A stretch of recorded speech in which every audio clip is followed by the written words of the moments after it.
हाँ तो भैया आदि पुरुष देखने की गलती तो नहीं कर दी आपने। अगर अभी भी 1% डाउट है ना तो मेरा पुराना वीडियो देख लो, उसके बाद हिम्मत नहीं होगी। लेकिन आज का वीडियो और ज्यादा स्पेशल है। आदि पुरुष कितनी घटिया बकवास फिल्म है ये तो हम जान गए, लेकिन ये कितनी गलत है वो बताना और ज्यादा जरूरी है। आज के वीडियो में आपको पूरी 1, 2, 3 या फिर 100-200 नहीं, पूरी 2020 गलतियां बताऊंगी जो मैंने ढूंढी आदि पुरुष में। और पता है इसके बाद भी मुझे यकीन है कुछ गलतियां छूट गई होंगी पक्का, वो आप लोग कॉमेंट्स में लिख देना पूरी जिम्मेदारी से।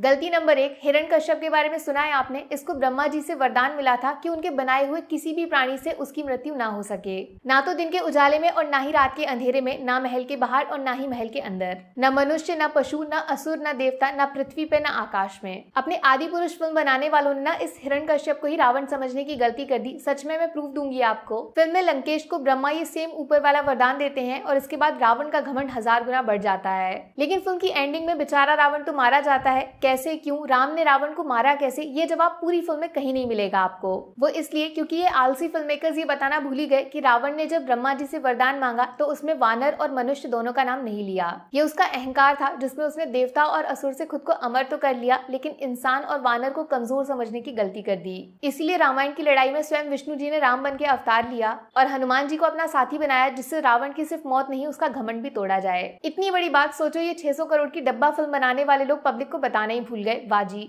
और तो और विभीषण इस रामायण के युद्ध में कितना जरूरी था, साला ये भी नहीं समझाया इन लोगों ने। मतलब हद होती है यार कामचोरी की। रावण के पास अमृत था जिसको वो अपनी नाभि में छुपा के रखता था, इसीलिए जब भी उस पर हमला होता वो अमृत पी के दोबारा जिंदा हो जाता।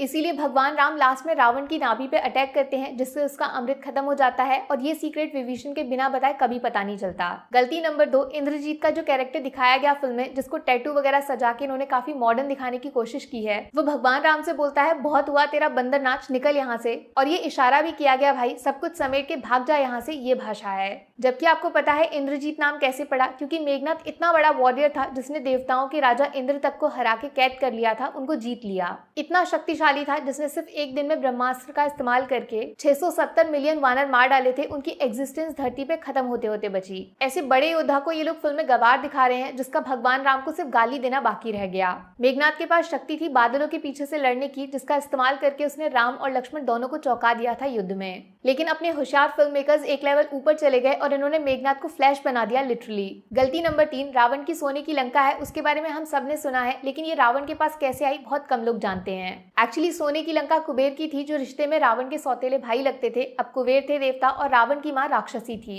इसीलिए अपने माँ के कहने पर रावण और उनके असुर भाइयों ने ब्रह्मा जी की तपस्या करके शक्ति प्राप्त की और कुबेर से उनकी लंका छीन ली। अब फिल्म में ये सोने की लंका पता नहीं कहाँ चली गई। अंदर जो दिखाया गया वो तो कोयले की नगरी थी, एकदम काली बर्बाद टाइप की। और तो और फिल्म की शुरुआत में क्या बताते हैं कि रावण ने कुबेर से लंका शौक के लिए नहीं छीनी, अपनी बहन का बदला पूरा करने के लिए जीती थी। भाई इतना मैनिपुलेशन करने की क्या जरूरत थी, जो जैसा है वैसा क्यों नहीं बताया गया फिल्म में। गलती नंबर 4 पे आपको यकीन नहीं होगा, एकता कपूर के सीरियल से बहुत ज्यादा इंस्पिरेशन लिया है फिल्म के मेकर्स ने। इसीलिए फिल्म के अंदर विभीषण के साथ एक फीमेल कैरेक्टर दिखाया गया जो लो कट ब्लाउज पहन के घूम रही है। मतलब रामायण जैसे सब्जेक्ट पे फिल्म बना के आप उसको सेक्सुअलाइज करना चाहते हो, ये सोचना भी किसी पाप से कम नहीं होगा। हिम्मत कैसे हो गई यार तुम्हारी। त्रेता युग पे फिल्म बनाई है और काम तुम्हारे कलयुग से भी बदतर है। मतलब क्या जरूरत थी भाई ऐसा सीन डालने की। ये गलती अनजाने में नहीं हो सकती, सॉरी। गलती नंबर 5, मुझे ऐसा लगता है आदि पुरुष बनाने वाले लोगों ने जो रामायण पढ़ी थी ना, उसमें लक्ष्मण जी का कैरेक्टर शायद था ही नहीं। सबसे बड़ी गलती तो फिल्म वालों की यही थी कि जब राम के लिए आपने प्रभास को चुना तो लक्ष्मण जी के कैरेक्टर में किसी अननोन एक्टर को क्यों लिया गया। या तो आप उनके कैरेक्टर को इतना इंपॉर्टेंट मानते ही नहीं हो कि फिल्म में कौन नोटिस करेगा, किसी को भी लक्ष्मण बना के घुसा देंगे। जबकि लक्ष्मण कौन है पता है, ये खुद भगवान राम के खिलाफ खड़े हो गए थे युद्ध करने के लिए। जब सीता माता को अग्नि परीक्षा से गुजरने को कहा गया तब लक्ष्मण जी ने साफ बोला था सीता उनके लिए मां समान है, उनका अपमान हुआ तो भगवान राम से भी लड़ जाएंगे उनकी इज्जत के लिए।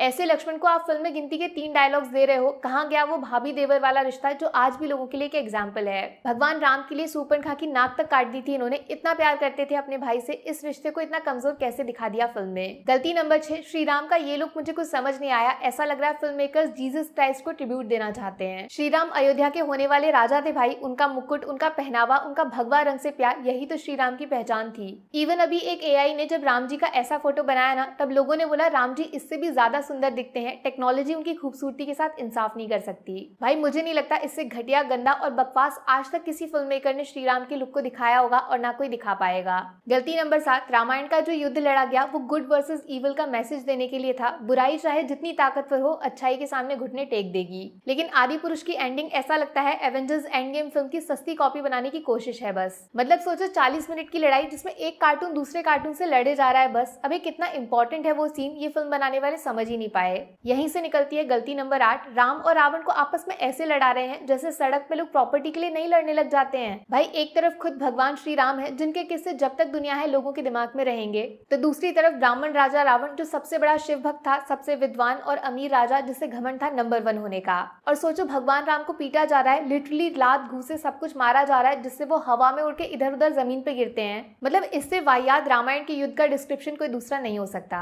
और गलती नंबर 9 भी इससे कनेक्टेड है। फिल्म में क्या दिखाया कि राम और रावण की लड़ाई रात में चल रही है एकदम अंधेरे में। भाई थोड़ा सा अगर आपने रिसर्च किया होता तो पता चल जाता कोई भी युद्ध सूर्यास्त के बाद नहीं लड़ा जाता था। फिर चाहे जीत के एकदम नजदीक क्यों ना खड़े हो आप, लेकिन रात में सूरज ढलने के बाद शस्त्र का त्याग करना पड़ता था। गलती नंबर 10, अभी रावण के साथ चमगादड़ क्या फ्री में चिपका दिया। मतलब फ्रीडम ऑफ क्रिएटिविटी के नाम पे कुछ भी कर दोगे। रावण ने जब कुबेर को हराया था ना, तब उसके पास से पुष्पक विमान भी छीन लिया था। ऐसा विमान जिसको देखकर उस वक्त देवता और असुर भी जलते थे रावण से। और फिल्म में सोचो पुष्पक विमान को चमगादड़ से बदल दिया। मतलब थोड़ी तो मर्यादा रख लेते भाई, रावण है वो कोई टार्जन थोड़ी है। और इसी चमगादड़ से गलती नंबर 11 भी कनेक्टेड है। फिल्म में रावण का एक सीन है जब वो इस अजीब से प्राणी को मीट खिला रहा है अपने हाथों से मांस। भाई रावण खुद ब्राह्मण था, वो भी सबसे ऊंचा टाइप का, ऐसी भक्ति करता था भगवान शिव की कि अपनी जिंदगी तक उनके पैरों में चढ़ा देता खुशी खुशी। और भगवान शिव खुद जानवरों के रक्षक माने जाते हैं, वो हर एक जीव जंतु से बराबर प्यार करते हैं। ऐसे भगवान शिव के सबसे बड़े भक्त रावण से तुम किसी जानवर का मांस खिलवा रहे हो, मतलब कैसे सोचा होगा यार, शर्म नहीं आई बिल्कुल। गलती नंबर 12, जब फिल्म में सीता हरण का सीन आता है तो मेकर्स ने क्या दिखाया कि जब रावण सीता को ले जा रहा था तो भगवान राम और लक्ष्मण दूर से सब कुछ देख रहे थे। मतलब राम इतने कमजोर हो गए कि उनके सामने उनकी पत्नी का कोई हरण करके ले जाए और वो बचाने की कोशिश तक न करें। ऐसी रामायण तो यार कहीं भी नहीं पढ़ाई गई। पता नहीं इस फिल्म के मेकर्स ने कौन सा कोर्स किया था, रामायण की कहानी ही बदल के रख दी भाई। यहीं से निकलती है गलती नंबर 13। रामायण में जटायु का कैरेक्टर बहुत इंपॉर्टेंट है क्योंकि इनसे ही पता चलता है रावण सीता को पुष्पक विमान पर बिठा के ले गया। पहली बात तो जटायु गिद्धराज थे, वल्चर, इतना तो बच्चा बच्चा जानता है, फिल्म में इनको ईगल बना के दिखा दिया।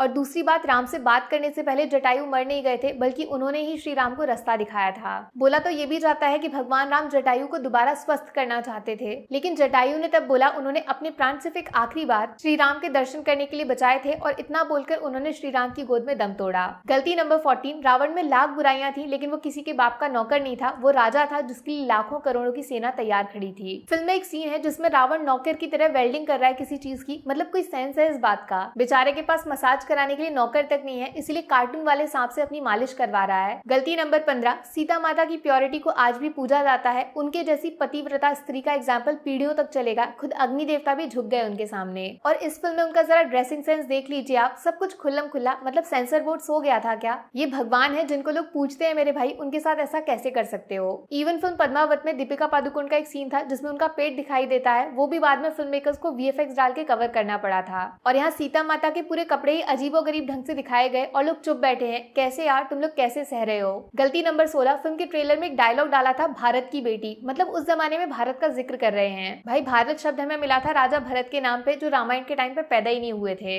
आपको पता है इसी बिना सर पैर के डायलॉग की वजह से फिल्म को नेपाल में बैन तक कर दिया गया। काश इंडिया में भी हो जाता तो आज मैं और आप अपना सर नहीं फोड़ रहे होते। गलती नंबर 17 है श्री राम का गुस्सा। टीजर के टाइम से ही लोगों ने इस कमजोरी को पकड़ लिया था। प्रभास हर सीन में सिर्फ गुस्से का इस्तेमाल करते हैं, और इस गुस्से को थोड़ा सा छिपाने के लिए बाद में फिल्म मेकर्स ने जबरदस्ती स्क्रीन को काला भी कर दिया। थोड़ा डार्क रहेगा तो प्रभास का गुस्सा कम दिखेगा। भगवान राम मर्यादा पुरुषोत्तम है, उनको गुस्सा नहीं आता भाई, वो सिर्फ दुष्टों को सजा देते हैं। उनके लिए वो इतने जरूरी नहीं कि अपने चेहरे की हंसी गायब कर दें, जबकि इस फिल्म में एक सीन ऐसा नहीं जिसमें प्रभास के चेहरे पे हंसी आई होगी। और यहीं से गलती नंबर 18 है, फिल्म बनाने वाले लोगों की नाम बड़े दर्शन छोटे। प्रभास का स्टारडम बाहुबली के बाद अचानक से जो बढ़ा, उसके लालच में इन लोगों ने प्रभास को श्रीराम तो बना दिया, लेकिन अगर एक बार ऑडिशन कर लिया होता तो आज फिल्म में श्रीराम कोई और ही दूसरा एक्टर प्ले करता। पैसे के लालच में आपने रामायण के इमोशंस और मैसेज को नजरअंदाज कर दिया, इसीलिए पब्लिक ने आपकी फिल्म को इग्नोर मार दिया, सिंपल। गलती नंबर 19 है, रावण के 10 सर जो असलियत में उसकी सबसे बड़ी ताकत थे, लेकिन फिल्म में इनके पीछे इतना घटिया स्पेशल इफेक्ट है जिससे ये मजाक बन के रह गए।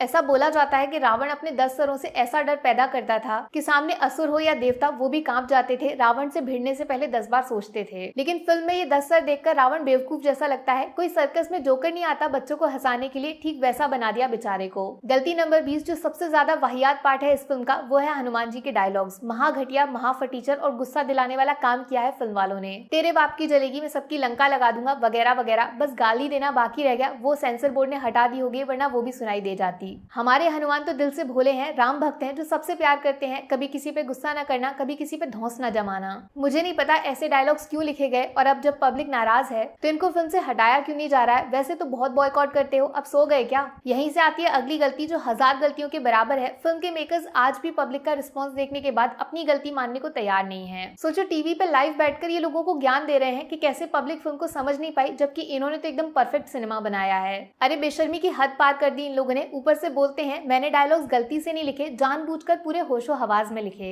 इसको बोलते हैं एक तो गलती, ऊपर से सीना जोरी। ये फिल्म बनाने वाले लोगों को ना फिल्म लाइन छोड़कर राजनीति में चले जाना चाहिए, वहां तुम लोग खूब तरक्की करोगे। और फाइनली सबसे बड़ी गलती जो फिर से 1000 गलतियों के बराबर साबित होगी, इस फिल्म को बनाने वाले डायरेक्टर ओम राउत का विजन। कोई भी फिल्म जब स्क्रीन पे आती है तो उससे पहले किसी डायरेक्टर के दिमाग में तैयार की जाती है। ओम राउत ने रामायण को इस तरह कैसे इमेजिन कर लिया, जवाब देना पड़ेगा। ये सब आपने जानबूझकर किया, बात माननी पड़ेगी, फिल्म अपने आप नहीं बन गई। 600-700 करोड़ का जो लॉलीपॉप पकड़ाया पब्लिक को, जिस वजह से लोग भाग के गए थे थिएटर अपने रामायण को एक नया जन्म लेते हुए देखने, उनकी श्रद्धा के साथ जो चीटिंग की गई है, बेईमानी, इसका हर्जाना फिल्म वालों से पूरा वसूल किया जाना चाहिए। आज अभी इसी वक्त मैं आप सबसे रिक्वेस्ट करती हूँ, हम लोग क्यों ना ट्विटर पे #refund आदि पुरुष ट्रेंड करवा के अपने टिकट का पैसा वापस मांगते हैं। जिस तरीके से इन लोगों ने रामायण के साथ खिलवाड़ किया है, उसके बदले में एक पैसा भी अगर ये लोग कमा रहे हैं तो वो रामायण की सबसे बड़ी हार है। इसके आगे मैं कुछ और नहीं बोलना चाहूंगी, पब्लिक खुद समझदार है, अपना फैसला जरूर सुनाएगी। आगे इस तरह से हमारे भगवान से खिलवाड़ ना किया जाए, रास्ता ढूंढो। बाकी वीडियो में कुछ पसंद आया हो या फिर कुछ शिकायत करनी हो तो मैं आपको इंस्टाग्राम पे भी मिल जाऊंगी, वरना थोड़ा सा इंतजार करिए। मिलूंगी आपसे अगले वीडियो में। Take care, bye bye.